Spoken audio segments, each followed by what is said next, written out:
Bangkok থাইল্যান্ডের রাজধানী এবং একটি জনপ্রিয় পর্যটন গন্তব্য। এটি এমন একটি শহর যেখানে আপনি একই সাথে ঐতিহাসিক, সাংস্কৃতিক এবং আধুনিক জীবনের উন্মাদনা উপভোগ করতে পারবেন। ব্যাংককের প্রাচীন মন্দির, ভাসমান বাজার, স্ট্রিট ফুড এবং নাইট লাইফের অভিজ্ঞতা আপনার ভ্রমণকে স্মরণীয় করে তুলবে। তাই তো প্রায় 3 রাত 4 দিনে পাতায়া ভ্রমণ করে আমরা আজ যাচ্ছি থাইল্যান্ডের পাতায়া শহর থেকে ব্যাংককের উদ্দেশ্যে। আজ আমরা সকাল 7টায় হোটেল চেক আউট করে চলে আসলাম পাতায়া বাস স্ট্যান্ডে। কিছুক্ষণের মধ্যে আমাদের বাস ছেড়ে দিবে পাতায়া থেকে ব্যাংককের উদ্দেশ্যে।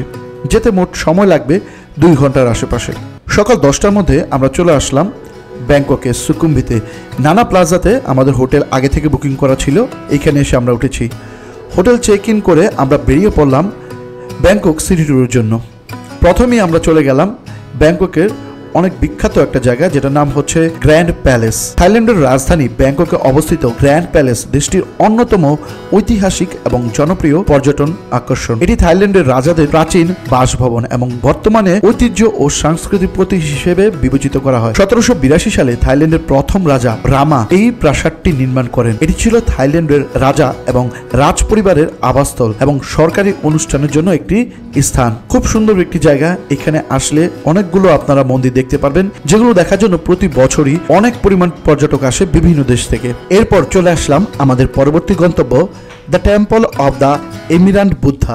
থাইল্যান্ডের সব থেকে বিখ্যাত এবং পবিত্র মন্দির এটি থাইল্যান্ডের গ্র্যান্ড প্যালেস কমপ্লেক্সের মধ্যে অবস্থিত এবং বৌদ্ধ ধর্মাবলম্বীদের কাছে অত্যন্ত গুরুত্বপূর্ণ এবং পবিত্র স্থান। এটি শুধু মন্দির নয়, এটি থাইল্যান্ডের সংস্কৃতি, ধর্ম ও ঐতিহাসিক প্রতীক। থাইল্যান্ড ভ্রমণ করলে অবশ্যই এই মন্দিরটি ভ্রমণ তালিকায় রাখতে পারেন। এই প্রকৌশলিক সৌন্দর্য, ধর্মীয় ঐতিহ্য এবং ইতিহাস ও সৌন্দর্য আপনাকে মুগ্ধ করবে। এরপর চলে আসতে পারেন ব্যাংককের ফ্লোটিং মার্কেটে। ব্যাংককের অন্যতম আকর্ষণ এবং পর্যটন গন্তব্য হচ্ছে এটি এমন একটি বাজার যেখানে ব্যবসায়ীরা নৌকার মাধ্যমে তাদের পণ্য বিক্রি করে।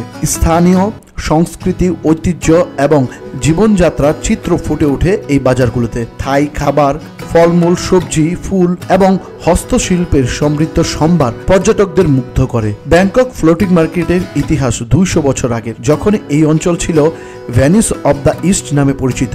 সেই সময় নদী এবং খাল ছিল প্রধান পরিবহন এবং যোগাযোগের মাধ্যম। বাজারগুলো নদীর তীরে গড়ে ওঠে এবং পরবর্তী সময়ে পর্যটকদের জনপ্রিয় আকর্ষণীয় স্থান হয়ে ওঠে এই বাজারগুলো। ব্যাংকক ভ্রমণে আসলে ফ্লোটিং মার্কেট ঘুরে দেখে না এরকম মানুষ খুঁজে পাওয়া খুবই কম। অবশ্যই এই জায়গাটাও আপনাদের ভ্রমণ তালিকায় রাখবেন। এরপর সন্ধ্যার দিকে চলে আসলাম ব্যাংককের সব থেকে জনপ্রিয় একটি জায়গা, খাও সাং রোড। ব্যাংককের সব থেকে জনপ্রিয় রাস্তাগুলোর মধ্যে এটি একটি। বলতে গেলে ব্যাকপ্যাকারদের জন্য স্বর্গরাজ্য এই জায়গাটি। ব্যাংককে আসলে এই খাও সাং রোড কিছুটা আপনাকে পাতায়া ওয়াকিং স্ট্রিটের স্বাদ উপভোগ করাবে। সব থেকে সস্তায় খাওয়া দাওয়া, শপিং করা থেকে শুরু করে বার, ডান্স ক্লাব, নাইট ক্লাব কি নেই এখানে। বলতে গেলে আপনার রাতের বিনোদনের জন্য বেস্ট একটা জায়গা। এখানে আসলে সবসময় ট্যুরিস্টদের ভিড় চোখে পড়বে। বিশেষ করে রাতের বেলা এই রাস্তা ট্যুরিস্টদের আগমনে জমজমাট হয়ে ওঠে। কম দামে ব্যাগ, ঘড়ি, জামা কাপড় কেনা থেকে শুরু করে হোস্টেল, বোর্ডিংয়ে কম খরচে থাকার ব্যবস্থা আছে এইখানে। এরপরে আমরা চলে আসছি থাইল্যান্ডের সব থেকে জনপ্রিয় আরেকটি জায়গা, যেটার নাম হচ্ছে চায়না টাউন।